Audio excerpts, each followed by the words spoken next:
Hello everyone, this is Deepak here. Guys, चलिए part two speech की explanation देता हूँ और बहुत ही इंपॉर्टेंट क्वेश्चंस है जो आप सब लोगों को ध्यान रखने हैं। इसमें कुछ बारीकियाँ बताऊँगा which are very very important, which are the important part of English language. चलिए पहला शुरू करते हैं गाइस। हमें देखिए यहाँ पर एनी निकालना है, तो एनी निकालने के लिए मुझे ये देखना पड़ेगा एनी किस किस की बात कर रहा है। तो एनी जो है, आप सबसे पहले देखिए एनी बात कर रहा है फर्दर की, और फर्दर यहाँ पर बात कर रहा है गो की। ठीक है, अगर आप इसको सही से पढ़ेंगे तो बोलेगा she should not go any further. तो अगर वो फर्दर देखेंगे तो फर्दर बात कर रहा है किसकी, क्या कहते, सॉरी, गो बात कर रहा है फर्दर की, फर्दर बात कर रहा है एनी की। गो आपका यहाँ पर वर्ब है, फर्दर वर्ब की बात कर रहा है तो एडवर्ब है, और एडवर्ब की बात करने वाला दूसरा पर्सन क्या होता है, वो एडवर्ब होता है। तो यहाँ पे पहला जो निकला एनी, उसका रीज़न देख लो। एनी ने बात करी फर्दर की, फर्दर ने बात करी गो की। गो यहाँ पर वर्ब निकला, वर्ब की क्वालिटी एडवर्ब और एडवर्ब की क्वालिटी एडवर्ब। तो पहला क्वेश्चन जो है हमारा एडवर्ब निकला एनी।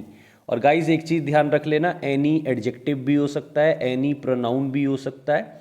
ठीक है, तो एनी कुछ भी हो सकता है। जैसे अगर मैं बोलूँ एनी बॉय, तो यहाँ पर एनी बॉय की बात कर रहा है तो ये बन गया एडजेक्टिव। और अगर मैं इसको एनी ऑफ दी बॉयज़ कर दूं, तो एनी ऑफ दी बॉयज़ मतलब बॉयज़ में से कोई भी बॉय, तो ये यहाँ पर बन गया प्रनाउन। ठीक है, तो यहाँ देखो एडजेक्टिव बना, यहाँ प्रनाउन बना, यहाँ पर क्या बना, एडवर्ब बना। So what I am suppose to tell you guys that you are suppose to cram anything. ये निकालने आने चाहिए, इनको रटना नहीं है। चलिए नेक्स्ट में देखिए ऑल। अब अगर मुझे ऑल निकालना है तो मेरे को ऑल ऐसे पता नहीं लगेगा। ऑल एडवर्ब भी होता है, एडजेक्टिव भी होता है, कुछ भी हो सकता है। ऑल के पीछे जाइए, हिज है, हिज ऑल की बात कर रहा है। देखो ये ध्यान रखना, वो कह रहा है उसने अपना सब खो दिया, तो हिज ये ऑल की बात कर रहा है, यानी हिज जो है ये ऑल की बात कर रहा है। अगर मैं ऑल निकाल दूं तो हिज भी निकल जाएगा। एक यहाँ पे हिंट है ऑफ। ऑफ जो होती है गाइज वो होती है प्रेपोजिशन। ठीक है, ज़्यादातर। अब प्रेपोजिशन को एक नाउन भी चाहिए होता है और एक प्रोनाउन चाहिए होता है, दोनों में से एक चीज़ चाहिए होती है ऑब्जेक्ट के तौर पे। तो प्रेपोजिशन के पास एक ऑब्जेक्ट होना चाहिए, या तो वो नाउन होगा या प्रोनाउन होगा। तो इसका मतलब ऑफ ने ये बता दिया कि आगे एक नाउन प्रोनाउन है। लेकिन ध्यान रखना, नाउन और प्रोनाउन किसी और वर्ड्स की बातें नहीं करते, यानी किसी की क्वालिटी नहीं बताते। नाउन तो स्टैंड अलोन है, प्रोनाउन नाउन की जगह आता है। तो हिज ने ऑल की बात करी, तो यानी ये हिज आपका ना तो नाउन था ना प्रोनाउन था। ठीक है, और ऑल की बात करिए तो यहाँ पर ऑल जो है वो नाउन के तौर पे आया है, और ये हिज जो बनेगा वो बनेगा एडजेक्टिव। ऑल का मतलब यहाँ पर धन संपत्ति इस तरह से बोल सकते हो, क्योंकि कई बार लोग कहेंगे ऑल कैसे नाउन हो गया। मैंने बोला मैंने अपना सब कुछ खो दिया, I have lost my all, यानी मैंने अपना सब कुछ खो दिया। तो ऑल यहाँ पर जो है वो नाउन के तौर पे आया है, ये ध्यान रखना। चलिए पहला आंसर एडवर्ब था, दूसरा आंसर हमारा नाउन था। नेक्स्ट पे चलते हैं हमारे पास। देखिए अब कई बार लोग बड़े कंफ्यूज हो जाते हैं, यहाँ पे हैविंग दिख रहा है, कन्फेस दिख रहा है। एक चीज़ ध्यान रखना, है जो हैविंग प्लस थर्ड होती है, हैविंग प्लस वर्ब की third form, being plus ING, ठीक है ना, बीइंग प्लस वर्ब की फर्स्ट फॉर्म में आईएनजी, ये सब जो होते हैं ये फ्रेज होते हैं। ठीक है, इनको कभी भी क्लॉज में काउंट मत करिएगा। हैविंग प्लस वर्ब की थर्ड फॉर्म आपका होता है पार्टिसिपल फ्रेज, बीइंग में भी जो आईएनजी आता है वो भी पार्टिसिपल फ्रेज होते हैं। सो इनको कई बार लोग है ना वर्ब और सब्जेक्ट मानने की कोशिश करते हैं, वो गलत होता है। तो यहाँ पर देखिए, यहाँ पर जो आंसर आएगा वो क्या आएगा, फ्रेज। और ऐसे ही यहाँ पर हैविंग बीन साइंड आ रहा है, तो इसका आंसर भी क्या लगाएंगे आप, फ्रेज।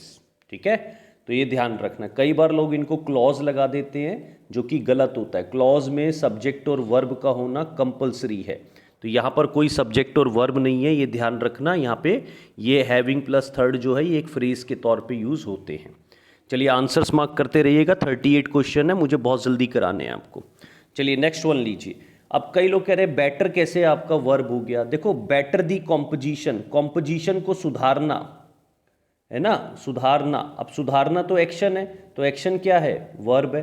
ठीक है, तो यहाँ पर बेटर दी कॉम्पोजिशन यानी कॉम्पोजिशन को बेटर करिए।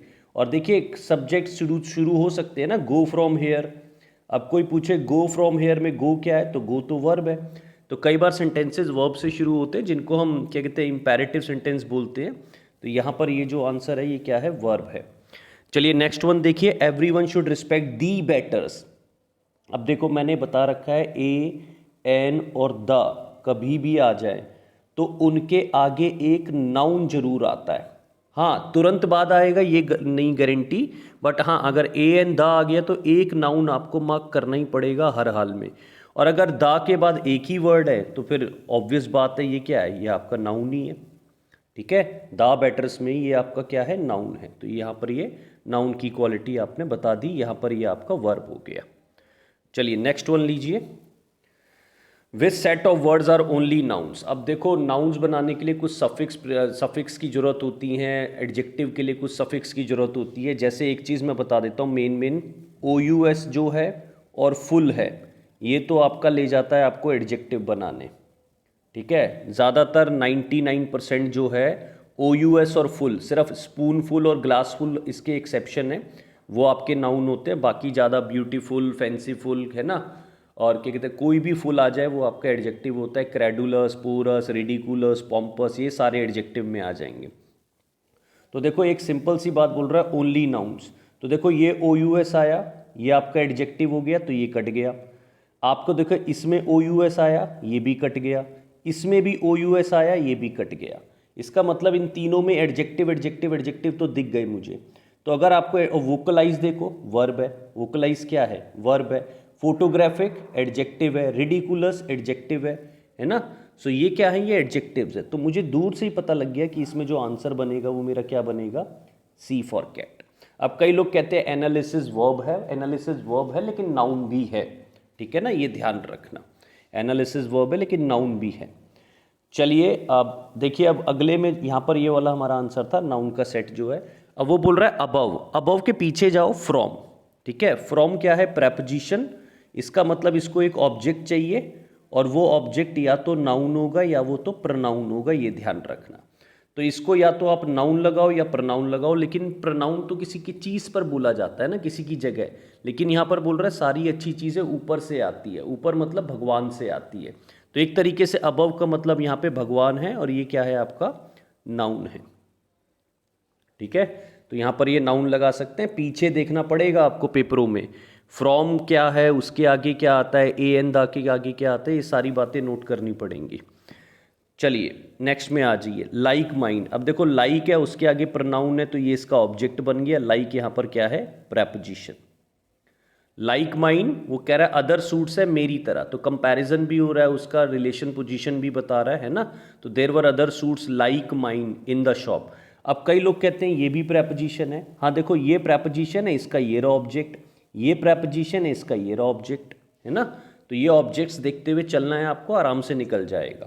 अब देखो this house is like a barn, like a बार्न, इसको भी ऑब्जेक्ट मिल गया, है ना। ये नाउन पर नाउन ऑब्जेक्ट होते हैं इसके। तो लाइक अ बार्न में भी लाइक आपका क्या निकलेगा, प्रेपोजिशन। तो गाइज ये दोनों के दोनों आपके क्या निकले, प्रेपोजिशन। ये रहा प्रेपोजिशन, ये रहा प्रेपोजिशन।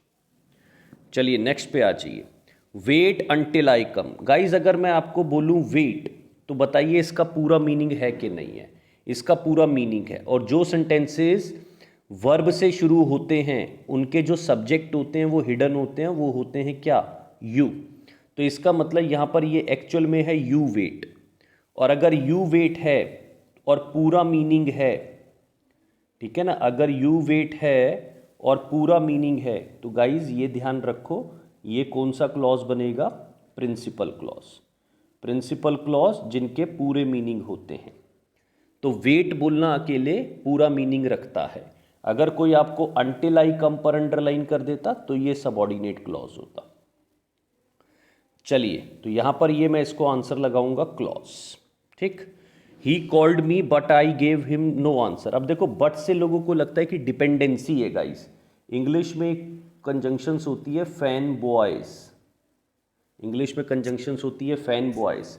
अब एफ का मतलब होता है फॉर, ए का मतलब होता है एंड, एन का मतलब होता है नोर, बी का मतलब होता है बट, ओ का मतलब होता है और, वाई का मतलब होता है येट, और एस का मतलब होता है सो।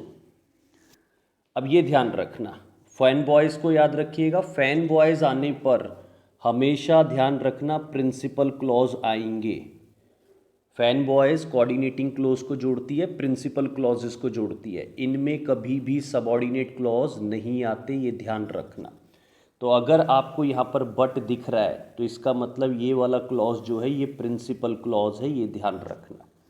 फैन बॉयज़ में से कोई भी आ जाए, फॉर, ठीक है ना, एंड, नॉर, ये सारी जितने भी हैं तो ये प्रिंसिपल क्लॉज होंगे, ये ध्यान रखना। तो यहाँ पर आंसर प्रिंसिपल क्लॉज, यहाँ पर आंसर क्लॉज। चलिए नेक्स्ट वन देखिए, विथ सेट ऑफ एडजेक्टिव। अब एडजेक्टिव निकालने के लिए पहले तो थोड़ा सा आपको ध्यान रखना पड़ेगा ओ यू। अब देखो मैं तो ऐसे करके बोल लेता हूँ, जिनके आगे मैं नाउन बोल पाऊंगा वो सारे एडजेक्टिव बन जाएंगे। अब देखो chemical problem, yes, chemical issue है, केमिकल प्रॉब्लम है। मैथमेटिकल प्रॉब्लम, सही है। फ्रेंच लैंग्वेज, सही है। तो यहाँ पर मैं तीनों के आगे बोल पा रहा हूँ। लेकिन इसमें बताओ नेशन थ्योरी, अब नेशनल थ्योरी, ऐसे कुछ एक्शन के आगे कोई नाउन नहीं। ये जो पूरा सेट है TION ACY, अगर किसी में भी लास्ट में TION SION ACY आ जाए तो ये नाउन का सेट होते हैं, ठीक है। ऐसे ही सिंपथी, प्राइवेसी, एस्ट्रोनॉमी, ये भी आपका नाउन का सेट है। ये पूरा नाउन का सेट है, ये पूरा नाउन का सेट है। रिडिक्यूलस जो है वो आपका, कहते हैं ना रिडिकुलस बातें मत करो, तो रिडिकुलस एडजेक्टिव हो गया। नेटिव आपका एडजेक्टिव हो गया। और SIISE जो आता है वो आपकी वर्ब की निशानी है। तो इसका मतलब ये भी ना एडजेक्टिव नहीं है, ये भी एडजेक्टिव नहीं, ये भी नहीं। और देखो यहाँ पर केमिकल के आगे आप नाउन बोल सकते हो, मैथमेटिकल के आगे, फ्रेंच के आगे। तो ये आपका पूरा एक सेट है किसका, एडजेक्टिव का। चलिए टिल लेट। अब टिल जो है वो आपका क्या है, यहाँ पर एक तरीके से प्रेपोजिशन है। और यहाँ पर लेट कई बार लोगों को लग रहा है कि हाँ लेट होना जो है वो एडजेक्टिव है, बट यहाँ पे नाउन की तरह इस्तेमाल हो रहा है, ठीक है। तो यहाँ पर मैं इसको ये एक प्रेपोजिशन के तौर पे लगाऊंगा। देखो इसको आप ऐसे ले लो, I will work till Monday. I will work till Monday. तो टिल जो है उसके पास मंडे नाम का ऑब्जेक्ट है, तो ये आपका प्रेपोजिशन हो गया, ठीक है। लेकिन अगर मैं टिल को ऐसे लूं, I will wait till you come. अब देखो आई विल वेट एक पूरा क्लॉज है, यू कम एक पूरा क्लॉज है। ये वाला टिल जो है ये कंजंक्शन के रोल में आया है, ठीक है। तो ऐसा नहीं टिल को याद करना है। टिल का यूसेज देखिए, टिल के बाद सिर्फ नाउन पर नाउन है तो वो क्या बनेगी आपकी प्रेपोजिशन। टिल के बाद अगर कोई क्लॉजेज हैं तो वो बनेगी कंजंक्शन। तो यहाँ पर ये आंसर था, यहाँ पर आपका क्या आंसर था, प्रेपोजिशन।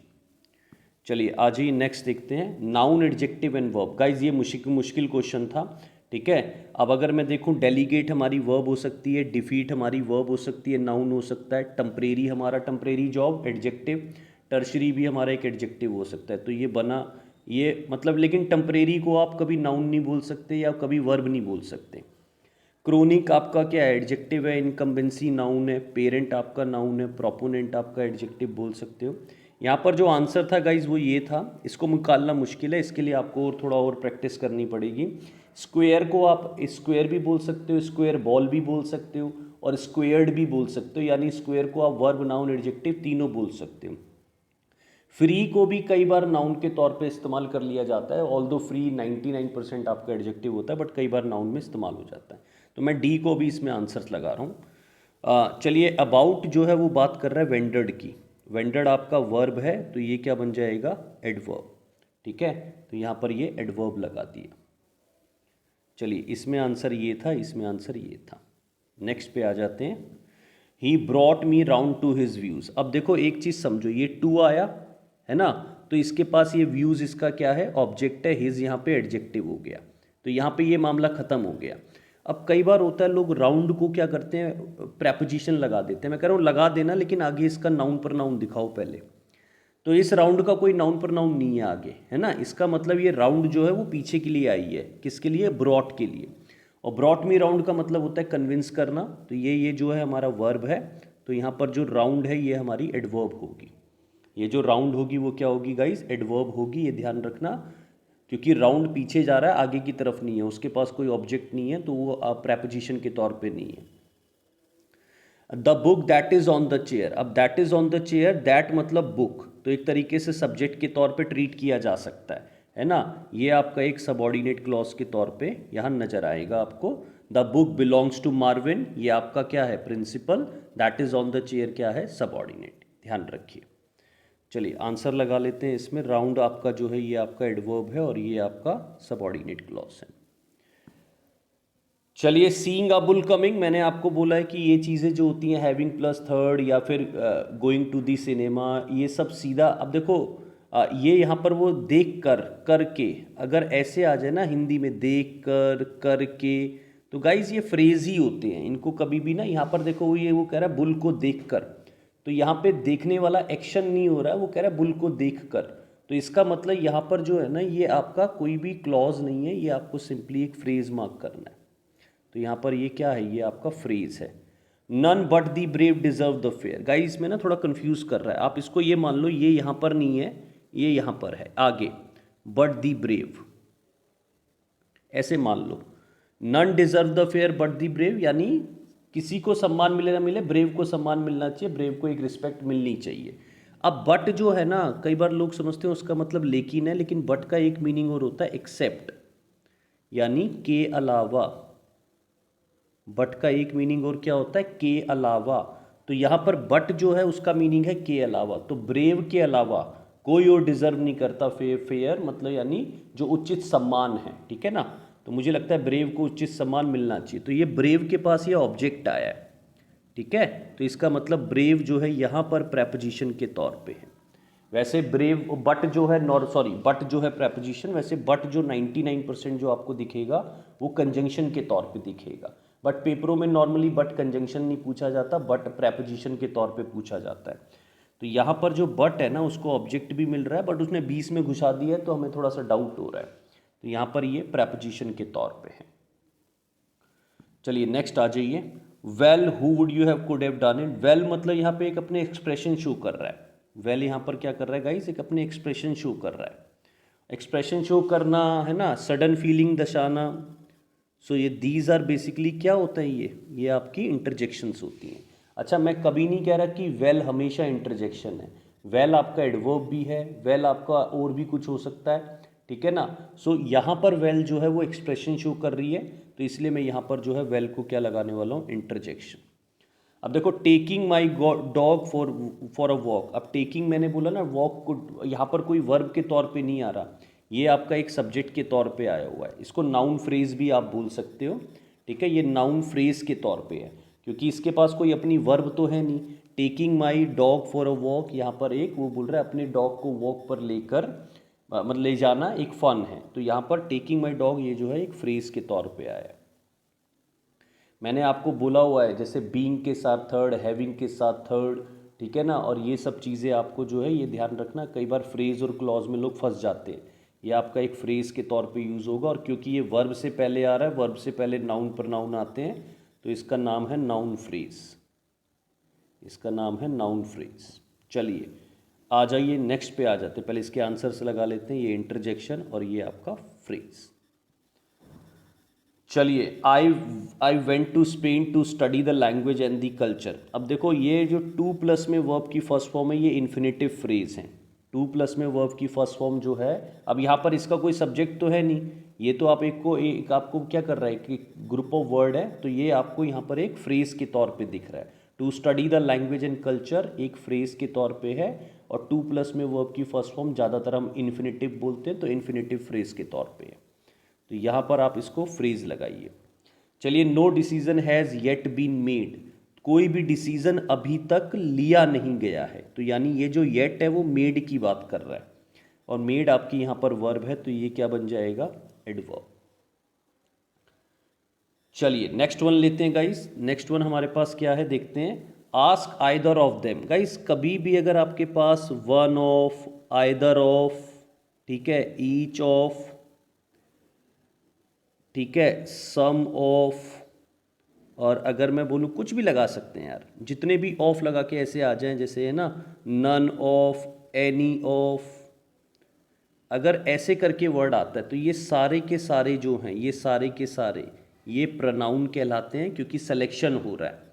तो अगर मैं बोलूँ वन ऑफ दी बॉयज़, तो बॉयज़ में से एक, either of the girls, girls में से एक, है ना, each of the girls, girls में से एक, सम ऑफ दी बॉयज़, बॉयज़ में से कुछ, तो ये सारे के सारे आपके क्या कहलाते हैं, प्रोनाउन कहलाते हैं, ये ध्यान रखना। ये सारे के सारे क्या कहलाते हैं, प्रोनाउन कहलाते हैं जब ऑफ लग के आता है। अब देखिए 26 में आइए, इसको ऐसे लिख लीजिए, he has done that much, ऐसे लिख लीजिए। मैं इसको आगे लगा देता हूँ पीछे लगाने की बजाय, दैट मच। तो देखो दैट जो बात कर रहा है वो तो कर रहा है मच की, और मच क्या हुआ है, डन, यानी कह रहे हैं ना he has done much, he has done much मतलब उसने मच किया है। तो डन जो है वो आपकी वर्ब है, उसने मच किया है तो ये वर्ब की क्वालिटी एडवर्ब है। और दैट मच किया है तो दैट जो बात कर रहा है वो मच की कर रहा है। इसका मतलब अगर ये एडवर्ब है तो एडवर्ब की बात करने वाला दूसरा भी क्या होगा, एडवर्ब होगा। तो यहाँ पर ये जो दैट है वो एडवर्ब के तौर पे है क्योंकि मच की बात कर रहा है, और मच जो है वो डन की बात कर रहा है। ठीक है, ये ध्यान रखिएगा। चलिए, तो यहाँ पर ये प्रोनाउन आया और यहाँ पर ये जो है क्या आया, दैट जो है क्या है, ये आपका एडवर्ब आया। आ जाइए नेक्स्ट में, you know well enough what I mean. तो देखो यहाँ पर बोल रहा है तुम बहुत अच्छे से जानते हो मैं क्या कह रहा हूँ। तो वेल जो है वो अनफ की बात कर रहा है, ठीक है ना, सॉरी इसको मैं उल्टा बोल गया। जो एनफ है वो वेल की बात कर रहा है क्योंकि वो कह रहा है तुम काफ़ी अच्छा जानते हो। तो काफ़ी अच्छा जानते हो तो यानी एनफ बात कर रहा है वेल की, और वेल यहाँ पर बात कर रहा है नो की, यू नो वेल, है ना। थोड़ी देर के लिए एनफ मानो नहीं है तो यू नो वेल, है ना, यू नो एनफ नहीं बोल रहा, यू नो वेल। तो नो जो है वो वेल की बात कर रहा है, नो वेल की बात कर रहा है। नो जो है आपकी वो क्या है, वर्ब है। वेल क्या हो गया, एडवर्ब हो गया। और एनफ क्या हो गया, एडवर्ब की क्वालिटी बताने वाला दूसरा एडवर्ब। ये देखिएगा किससे लिंक कर रहा हूँ मैं, क्योंकि अगर आप लिंक नहीं कर पाएंगे तो life time part of speech भूल जाइए, फिर you will not be able to cram और get the things done in part of speech. Although I never suggest to cram part of speech, but फिर भी मैं कहूँगा कि आप उसको निकालना सीखिए यार। चलिए सम से, अब देखो से आपकी वर्ब है, तो वर्ब से पहले दो ही चीज़ आ सकती है, या तो नाउन या तो प्रनाउन। तो सम जो है वो उसका मतलब कुछ लोग, तो लोगों के लिए बोले जाने वाली चीज़ है, तो इसका मतलब ये प्रनाउन है। ठीक है ना, सम सेज। अब अगर मैं बोल दूं सम बॉयज, तो सम बॉयज में सम बात कर रहा है बॉयज की, ये नाउन है तो फिर ये एडजेक्टिव बन जाएगा, ये ध्यान रखना। तो ये चीज़ें हमें ध्यान रखनी है। सम से, सम से के बाद, सम के बाद सीधा वर्ब है, तो इसका मतलब ये सब्जेक्ट है, सब्जेक्ट नाउन प्रोनाउन होते हैं, तो सम यहाँ पे प्रोनाउन है। और अगर बोलूँ सम बॉयज़, तो सम बात कर रहा है बॉयज़ की, बॉयज़ नाउन है तो सम एडजेक्टिव हो जाएगा। चलिए नेक्स्ट यहाँ पर देखिए, ये हमारे पास क्या था, एनफ, ये एडवर्ब था, और ये हमारे पास क्या है, प्रोनाउन। आ जाते हैं आगे, बहुत ही ज़रूरी क्वेश्चन है गाइस ये सारे के सारे। चलिए सम जो बात कर रहा है, सम चीफ की बात कर रहा है या कुछ तीस चोर। तो बोल रहा है कुछ 30, और ये 30 क्या है, चोर। तो इसका मतलब ये है सम ने बात करी थीफ की, थीफ ने बात करी चीफ्स की। ठीक है ना, सॉरी 30 थीव्स है, वैसे ये चीफ्स लिख दिया, कोई नहीं, ये आपका नाउन है। ठीक है, सम 30 चीफ्स वर प्रेजेंट, तो यहाँ पर क्या कहते हैं, ये आपका चीफ्स जो है वो नाउन है, नाउन की क्वालिटी बताएगा 30 एडजेक्टिव। एक मिनट दोबारा लिखता हूँ, ये बात कर रहा है 30 की, ये बात कर रहा है चीफ की। चीफ आपका नाउन है, नाउन की क्वालिटी एडजेक्टिव, और एडजेक्टिव की क्वालिटी एडवर्ब, ध्यान रखिएगा, एडजेक्टिव की क्वालिटी एडवर्ब।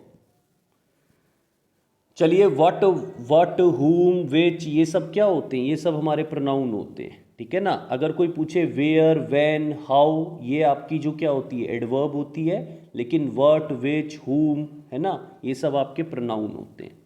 तो ये आपका प्रोनाउन है, और सम जो है आपका वो क्या है, एडवर्ब है, क्योंकि सम ने बात करी 30 की, 30 ने बात करी चीफ्स की। चीफ नाउन था, नाउन की क्वालिटी एडजेक्टिव, एडजेक्टिव की क्वालिटी एडवर्ब, ध्यान रखिएगा। चलिए आ जाइए, बस ख़त्म होने वाला है गाइस। वेल बिगन, अब वेल जो है वो बिगन की बात कर रहा है, बिगन आपका क्या है, यहाँ पर वर्ब है। वेल जो है बात कर रहा है बिगन की, बिगन यहाँ पर क्या है, वर्ब है, तो ये आपकी क्या हो जाएगा, एडवर्ब। चलिए नेक्स्ट में देखिए, ही वॉज सो वीक, एक क्लॉज है, ही कुड नॉट वॉक, एक क्लॉज है, तो ये जोड़ने आया है, दैट ये आपका क्या होगा, कंजंक्शन। ठीक है, तो ये ध्यान रखिएगा, ये आपका क्या है, कंजंक्शन है। तो यहाँ पर वेल जो है बिगिन की बात कर रहा है, तो ये एडवर्ब बन गया, और यहाँ पर दैट जो है वो एक कंजंक्शन के तौर पे आया है, ध्यान रखना। चलिए, लेकिन एक चीज़ ध्यान रखना, दैट यहाँ पर भी है। अगर दैट आपको पीछे की तरफ ले जाए या पीछे वाले वर्ड की बात करे या पीछे वाले वर्ड की तरफ इशारा करे, तो इसका मतलब ये फिर अब यहाँ पर क्या करने आया है, रिलेट करने। ठीक है, देखो पीछे वाले क्वेश्चन में अगर आप आएंगे, दोबारा मैं ले चलता हूँ पीछे वाले में। पीछे वाले में वो बोल रहा है he was so weak, that का इस वाली चीज़ से कोई लेना देना नहीं था, ये पीछे नहीं भाग रहा था, ये एक सिंपल जोड़ रहा है। ठीक है, तो ये आपका कंजंक्शन है। लेकिन अगर अगले वाले दैट में आप देखोगे तो ये वाला दैट जो है इसका मतलब पूल, दैट का मतलब पूल, इसका मतलब ये नाउन ही है एक तरीके से, ये जो दैट है ये नाउन ही है। तो ये रिलेट करने आया है, रिलेट करने आता है तो उसको हम बोलते हैं रिलेटिव प्रोनाउन। रिलेट करने आता है तो उसको हम क्या बोलते हैं, relative pronoun. Who, which, what, that, whose, whom, 6 relative pronoun होते हैं हमारे पास। हु, ठीक है ना, विच, व्हाट, हुज, हुम, दैट, ये 6 हमारे रिलेटिव प्रोनाउन होते हैं जो रिलेट करते हैं। चलिए, तो ये हमारा यहाँ पर निकला प्रोनाउन। और 34 में एज जो है, एज हमारा गाइज, ये देखो कई बार लोग मानते हैं कंजंक्शन बीच में आती है लेकिन शुरू में भी आती है, तो यह यहाँ पर जोड़ रहा है। जैसे अगर मैं बोलूँ if you work hard, if you work hard you will pass. तो अगर आप देखोगे ना, if you work hard you will pass, तो ये इफ़ जो है ये कंजंक्शन का काम कर रही है, यहाँ पे आई शुरू में है। ठीक है ना, क्या कहते हैं, you will pass if you work hard, ऐसे भी बोल सकते हो आप, you will pass if you work hard. तो यानी दोनों तरीके से, बीच में लाके बोल लो चाहे शुरू में लाके बोल लो, ये कंजंक्शन है। तो 34 जो है गाइज आपका कंजंक्शन है, ये वाला आपका प्रोनाउन है। चलिए आ जाते हैं नेक्स्ट पे, फॉर्चुनेटली। गाइस कई बार अगर आपको देखेंगे शुरू में ना, कई बार एडवर्ब वैसे हमारी क्वालिटी बता सकती है किसी की भी, noun, pronoun, adjective, adverb, preposition, conjunction, सबकी।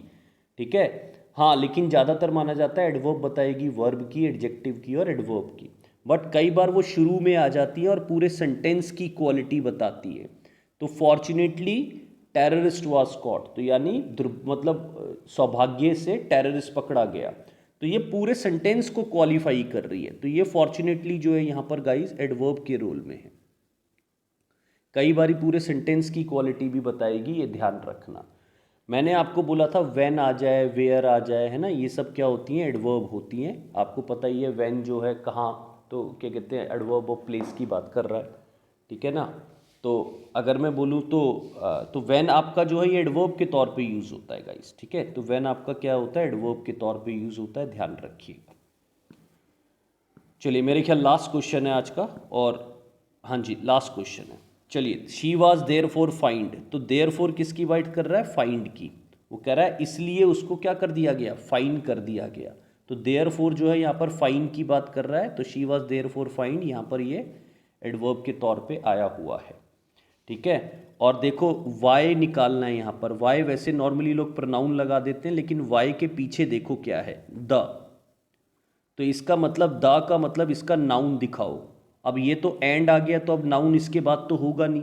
ठीक है, तो इसका मतलब द की वजह से ये जो वाई है ये आपका क्या है, यहाँ पर नाउन है, ध्यान रखना। अब आपको यकीन नहीं होगा कि वाई कैसे नाउन हो गया। ठीक है ना, can you tell me the wise of these questions, या कुछ भी करके वाई जो है यहाँ पर दा की वजह से मैं इसको क्या लगा रहा हूँ, वाई को यहाँ पर नाउन लगा रहा हूँ। ठीक है, ये ध्यान रखिएगा। तो गाइज ये मेरी तरफ से 28-30 मिनट का एक वीडियो है, जिसके अंदर मैंने आपको 38 क्वेश्चन डिस्कस करे हैं। और मैं कहता हूँ अगर आप इन 38 क्वेश्चंस को भी कर लेते हैं तो आप पार्ट ऑफ स्पीच नाम की चीज़ को मिस नहीं करेंगे। मैं और भी वीडियो अपलोड करूँगा, ठीक है, जिसमें पार्ट ऑफ स्पीच को डिटेल में हम और बातें करते नज़र आएंगे। ठीक है ना, so thank you so much for watching this video. My name is Deepak. Okay, keep supporting my channel. Thank you so much, bye.